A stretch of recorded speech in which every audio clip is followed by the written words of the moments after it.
One of the major and most important tasks of every windsurfing instructor is to organise his lessons properly and safely. The form of organisation has to be adapted to the spot, the conditions, the chosen exercises, and of course the level of the student.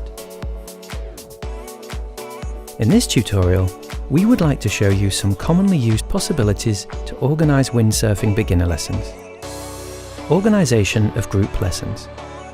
During group lessons, the instructor often has to look after 6 to 8 students simultaneously. Visually marking the lesson area is in this situation absolutely necessary. The leeward buoy defines the end of the teaching zone and therefore marks the point on which the student has to step off the board and begin walking back upwind. In the very beginning of the lesson, the instructor can remain standing next to the windward buoy in the water. The way out can either be limited by verbal commands of the instructor or another outside buoy. During lessons organised in this way, the students will start kind of rotating around the instructor. This rotation guarantees a frequent exchange of information between students and instructor. Once the student's level of independence increases, the form of organisation has to be adapted accordingly. The instructor now has the chance to follow the students on his own board.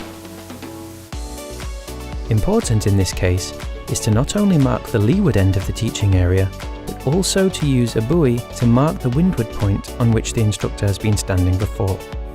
Now the instructor has the chance to demonstrate certain manoeuvres over and over again to help a drifting student to sail back windward and to generally increase the dynamic of the lesson.